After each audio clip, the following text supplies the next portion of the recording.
Welcome to Breaking Ties, Destination Divorce. This is your go-to source for practical advice and support while you go through the divorce process. Join us each weekday for a quick chat where we'll cover a variety of topics such as child custody, property division, and self-care. Together, we'll explore emotional, financial, and legal aspects of divorce and help you find the best path forward for you and your family. Here's your host and Certified Divorce Financial Analyst professional, Mike Fulkerson.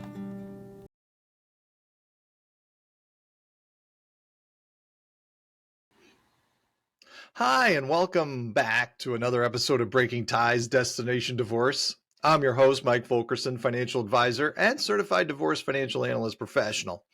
And today's episode, we're going to focus on our most precious cargo, and that's our kids.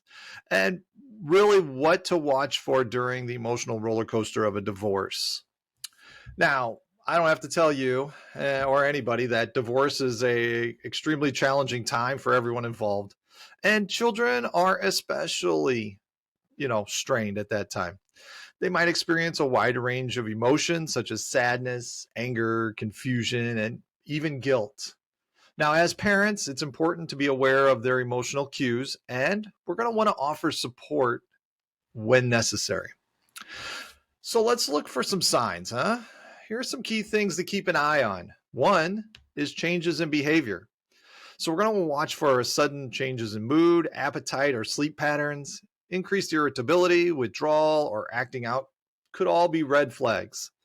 And so you know your child, and it's important to understand what's not normal for them. There's also academic performance signs, struggling in school when they didn't, difficulty concentrating, or a drop in grades could indicate emotional distress that's associated with parents getting a divorce. There's also physical complaints. Things like headaches, stomach aches, or frequent illnesses can sometimes be linked to emotional stress. We also have regression. Bedwetting, thumb sucking, and other behaviors typically associated with younger ages can resurface during a time of great uncertainty for them.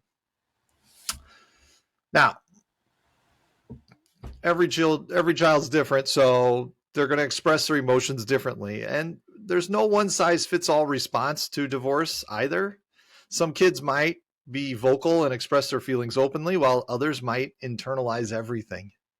So communication is going to be pretty important. I mean, it's critical to keep communication channels open with your children.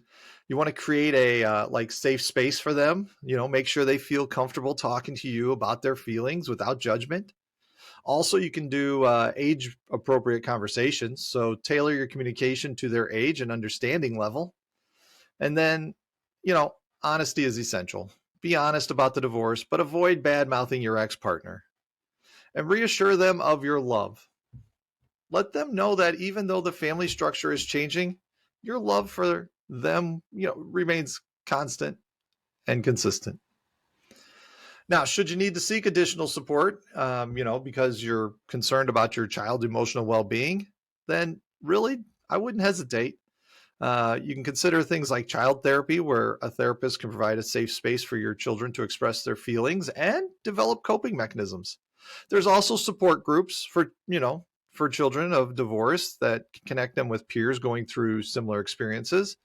And you also got co-parenting classes, if possible. Sometimes it's required by the state or your jurisdiction to participate in a co-parenting class to learn healthy communication skills and prioritizing your children's needs. Remember, through this whole thing, your children's well-being is priority number one. And, divorce is that difficult process, but being attuned to your children's needs, communicating openly, and seeking additional support when needed, you can help them navigate this transition, and you can do it in a healthy way. I want to thank you for joining me on this episode of Breaking Ties, Destination Divorce. Should you have any questions, drop them in the comments or reach out to me. My information's all over. Happy to help. Divorce is not the end of your story. It is the start of your next great chapter. Take care.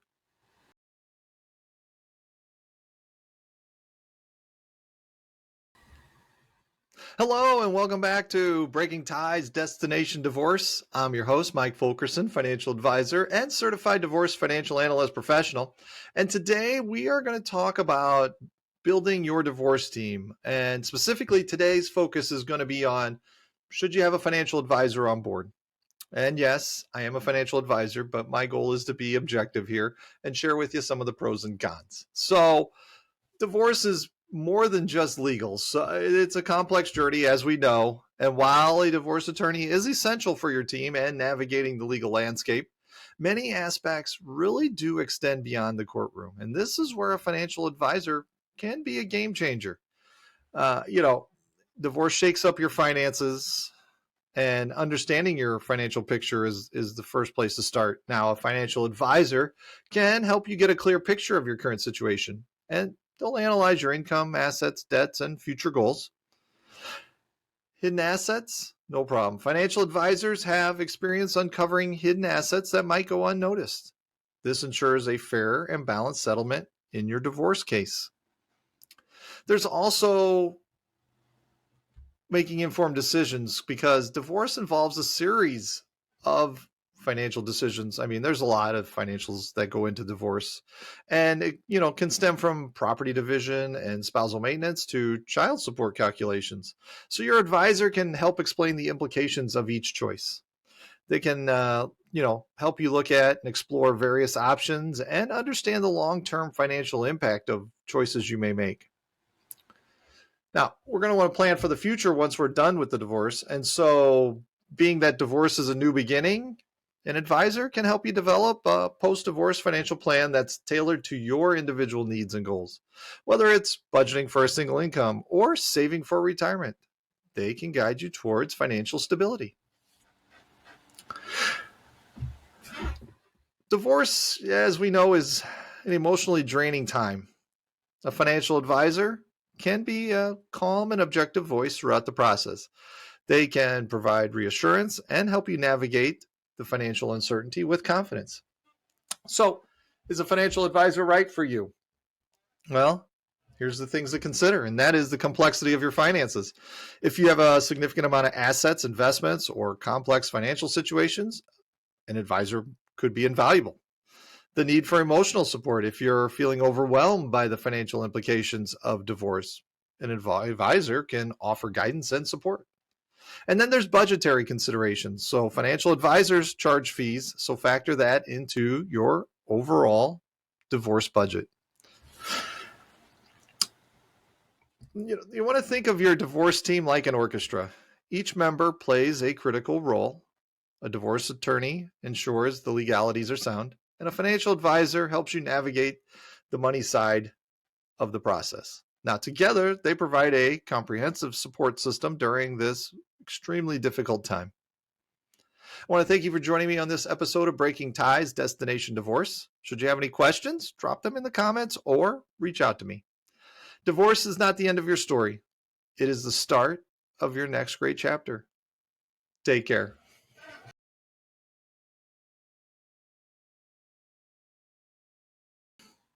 Hello, and welcome back to another edition of Breaking Ties Destination Divorce. I'm your host, Mike Fulkerson, financial advisor and certified divorce financial analyst professional. And today we're going to get into a pretty critical aspect of divorce, and that is property division. Dividing assets and belongings really is quite stressful. So let's navigate it with some key things to keep in mind. Now, it's interesting because there's this statement of fair doesn't always mean equal. And many people assume that property division means a 50-50 split when you're getting a divorce. However, in most states, it's about an equitable distribution. This means dividing assets and debts fairly, but it may not be right down the middle. You're going to want to understand really your state laws when you're getting into this. And each state has its own laws governing property division. Some states are community property states, meaning all assets acquired during the marriage are considered marital property and subject to division. Other states follow equitable distribution principles, considering factors like the length of marriage. Longer marriages might lean towards a more equal split. The contribution of each spouse is also considered. Did one spouse inherit property? Did the other contribute significantly as a homemaker? There's also the value of the property. Appraisals and valuations might be necessary for certain assets, and the needs of the children if you have kids. Ensuring their well-being might influence property division. Now, when we get down to it, those are a lot of the big and obvious parts. So what gets divided? And it's not just your house and car. Here are some other things to consider. Retirement accounts, if you got a 401k, an IRA, or other retirement savings that might be subject to division, and this could include a pension. So there's a lot to be looked at as far as retirement accounts go. Now you got debts as well, and things like credit cards, mortgages, and other liabilities will also be divided. And then business ownership. If you or your spouse owns a business, its value and ownership could be part of the settlement. We're going to want to start with gathering documentation, as that's pretty much the key component here. We want to ensure a fair and smooth property division. So we're going to look for things like bank statements that show proof of assets and debts, deeds and titles, ownership documentation for whatever piece of property it is, appraisals for valuable assets like maybe jewelry or artwork. And then you got tax returns, and that provides a comprehensive picture of your financial situation. Ideally, you and your spouse can reach an agreement on property division through negotiation. This can be less expensive and acrimonious than, say, going to court. However, if you can't agree, a judge will make the final decision based on factors mentioned earlier. Now, I'm always a proponent of, seeking some professional guidance when you need it in a certain area, and this is no different. A lawyer specializing in divorce can really help you understand, one, your state laws, and then two, navigating the legalities of property division, and then three, he's going to advocate for your best interests. So they're a good resource. Another resource you can consider would be a financial advisor. Because they can also help you in valuing assets and developing a financial plan moving forward, in addition to looking at different retirement accounts and letting you know how they're going to work in taxes and stuff as well. But overall, remember, communication is key. Open communication with your spouse, even during this challenging time. It can be incredibly helpful. Transparency and a willingness to compromise can lead to a more amicable and efficient property division throughout the process. So that's it for today. I want to thank you for joining me on this episode of Breaking Ties, Destination Divorce. If you got questions, feel free to leave them in the comments or reach out to me. Happy to help with any financial planning questions you might have or anything on today's topic. Divorce is not the end of your story. It is the start of your next great chapter. And with that, have a great day.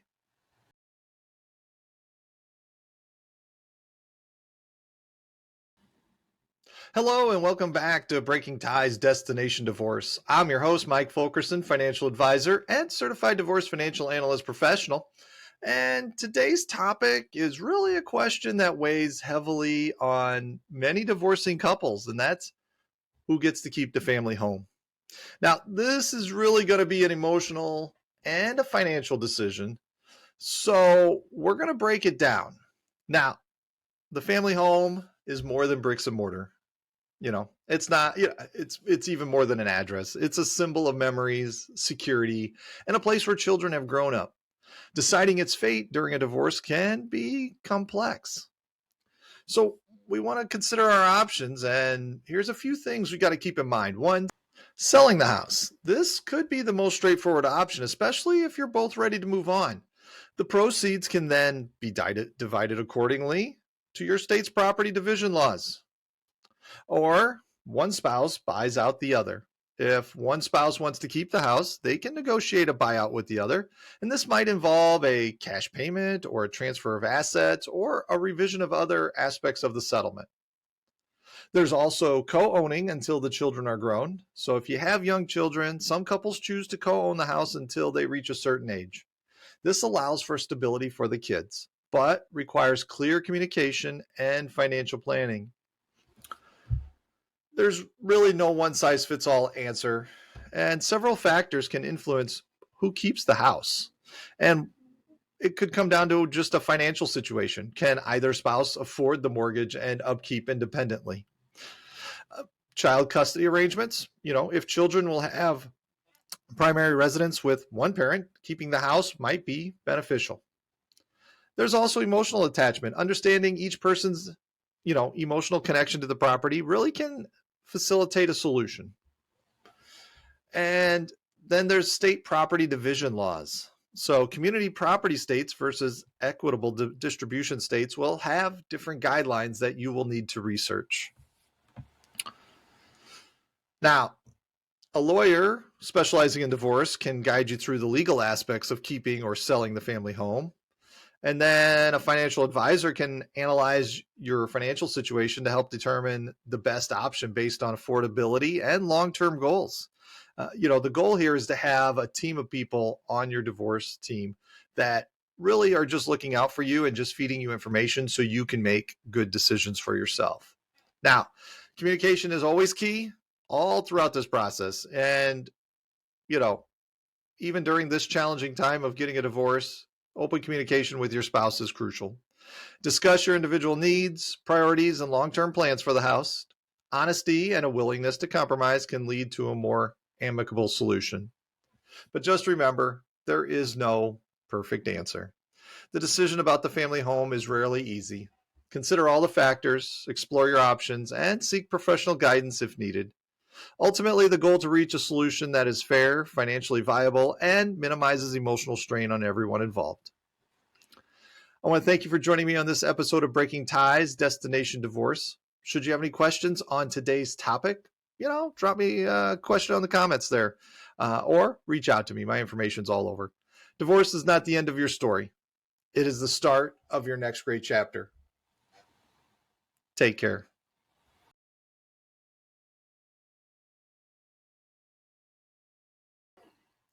Hi, and welcome back to Breaking Ties, Destination Divorce. I'm your host, Mike Fulkerson, financial advisor and certified divorce financial analyst professional. Now, today we're going to tackle a financial question that often pops up during divorce, and that is, who's going to pay for the divorce attorney? So buckle up, because the answer, like most things in divorce, can be complex. Now, the general rule is really that each spouse pays their own. And in most cases, the legal principle of each party bears their own cost applies. This means that, you got to be responsible for paying your own lawyer fees through the divorce process. So being that, you're going to want to make sure you don't drag this thing out, probably because it's going to cost you a lot of money as well. Now, there are exceptions to the rule as far as who pays for the attorney. And one spouse might be ordered to pay for the other spouse's legal fees, or at least a portion of them. You could have like a disparity in income. So if there's a significant financial disparity between the spouses, the judge might order the higher earning spouse to contribute to the other's legal fees to ensure a more level playing field. Now, financial misconduct as well. So if one spouse has hidden assets or engaged in financial misconduct during the marriage, the other spouse might be awarded reimbursements for some or all of their legal fees. If you happen to have a prenuptial agreement, it could specify how legal fees will be handled during a divorce. So make sure you and your lawyer review this clause very carefully. Sometimes legal fees get factored into negotiations for spousal support. For example, if one spouse needs financial assistance after the divorce, the other spouse might agree to contribute towards legal fees as part of a larger settlement. So now let's get into deciding who pays. Ultimately, really the decision of who pays for the attorney rests with the judge. And the factors they're going to consider start with, the financial resources of each spouse. Their ability to pay their own legal fees is really a key consideration. There's also the complexity of the case. So more complex divorces involving significant assets or child custody battles can really be more expensive, influencing the decision. And then there's the conduct of each spouse. If one spouse has been unreasonable or obstructive throughout the process, they might be ordered to contribute to the other's legal fees. divorce, as we know, can be quite expensive, and legal fees are really a significant chunk of that cost. So let's look at some tips here for planning for legal expenses. And that is one, get estimates up front. Talk to lawyers about their fees and ask for estimates based on the anticipated complexity of your case. Explore payment options. Some lawyers offer payment plans or reduced fees for certain situations. And then there's mediation. If your divorce is amicable, consider mediation as a potentially less expensive alternative to a full-blown court battle. Yeah, remember, as I say in many, many videos, communication is key. Open communication with your spouse, even during this challenging time, can help manage financial expectations regarding legal fees. I want to thank you for joining me on this episode of Breaking Ties, Destination Divorce. Should you have any questions, feel free to drop them in the comments or reach out to me if they're more personal in nature. Divorce is not the end of your story. It is the start of your next great chapter.